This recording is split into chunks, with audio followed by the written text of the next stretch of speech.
Alright, so this is a 1988 Yamaha Big Bear 350. Yamaha had a couple different variations of this body. I think, I'm not certain of this. I'm not too big into the Yamahas, but I think this is the first generation. And my brother actually had I think it was a 97, and it was a little bit different. They had a little turn switch up here for going into reverse instead of the obviously lever, and I've noticed that those kind of freeze up once in a while. I had a Kodiak I parted out a while ago, and those handle shifters aren't necessarily the best design, but that they work, like most things Yamaha. They get you by. Shoot, this thing's probably been through the ringer more times than I've been alive, but still runs and drives, so it's not too crazy. Previous owner had relocated the battery, and to be honest, it's kind of nice unless you need to haul stuff, which is kind of annoying. But I don't mind this little wire there. My buddy had bought this for me, and I ended up with it again, and he put a light bar up front here. Didn't actually do anything with the wire harness, even though the wires are still sitting here. They actually just slipped it into the plug for the front high beams. Worked great. He just never took the wire back off. Let's see. These used to have a all-time 4, and they were horrible for just not working after a while. You can see, this is probably the second or third one of these I've seen where the front diff they just snipped it, took the arms out. So the diff doesn't do anything now. It's just there. The tires are brand new. They do not leak whatsoever. I don't know why. Obviously these are Carcels. This is some sort of mud tire, and that's some sort of different tire, maybe rock tire or something. I'm not sure. I don't know why it's they're kind of mismatched, but they're all practically new, so it's not bad. And they don't leak. It's also kind of nice. The foot brake over here works, and that's pretty much only because it's completely mechanical. The front brakes on these things are absolutely crap. These Big Bears, I think the Kodiaks too had a pretty bad system. They have 4 slave cylinders for the front drum brake, total 4, 2 on each drum, which is just, there's so many possible leaks that can happen. At least they got smarter, with the Grizzlies and stuff. They put, actual disc brakes on them, and they lasted a lot better. But these were just, they're terrible. If you find one with brakes, you're happy, But I think these were locked up, and I just don't touch that anymore, because if you put too much pressure on it, it'll lock it up more. Yeah, it is registered in my name till 2024, so that's nice, with trail tabs, not the cheap ones. The lights work. Obviously there's, no bulb back there for the brake light. I'm sure if you put one in, it'd work. I did go through the carburetor on this thing, and new fuel lines, fuel filter, all that stuff.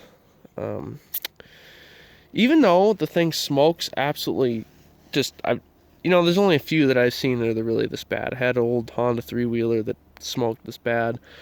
I think I had a Suzuki that smoked a little bit, but not nearly as this bad. Even though it smokes this bad, it still has 110 pounds pressure on the cylinder. I don't know how, but it does. It must just be the oil ring or something going out, because really it doesn't.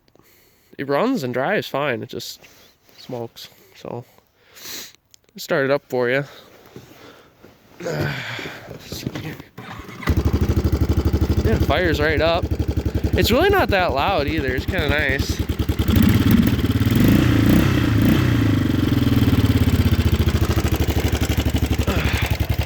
But you can tell the exhaust, it's been, as usual, they kind of rust out. I'm sure it's not doing a whole lot. My buddy ended up actually taking that exhaust off. Who knows? He's one of those guys. He just likes it loud. But I told him he had to put it back on if I got it, so that's what he did. Yeah, obviously, the seat's not very good. It's missing the front rack. I might actually have a rack for this for the front off a Kodiak.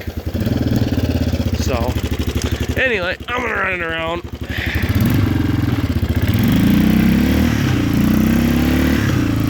say top speed for these, 35. I have a racing mower and we go riding once in a while with this thing and that.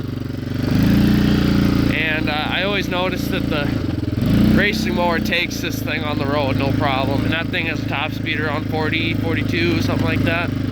So it's not a very fast four-wheeler, but that's not what they were. They were just made for utility back in the day, you know, it's a farmer four-wheeler.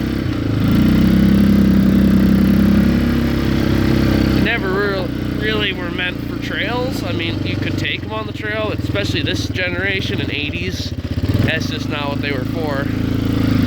They were for going around the neighborhood and all that stuff. And obviously with low gear, that's just what it was for. Low gear does work on this machine, and it is, I mean, it's alright. It's about half of what its first gear on high is. Which, yeah, actually is not as good as my old Arctic Cat. I had a 2001 Arctic Cat 300. And that thing had the lowest gear in low that I've ever seen. It was so slow, maybe half a mile an hour, and I could pull pretty much whatever the axles would brake at. It was kind of impressive, actually. I mean, I had to do wheel bearings all the time because the thing was overdoing itself, but, you know, that's typical. These are good machines, though. They're really well balanced. They're not too torqued out to where it's going to start breaking things. It's not too powerful. It's not going to start wrecking itself, but they just last and they run. So I don't really have anything else to talk about on this thing. Pretty much the only common failing points on these are the front brakes and the front differential. I mean, that's just pretty basic stuff anyway on four-wheelers. But if you have any questions, you can throw them in the comments. Otherwise, have a good one.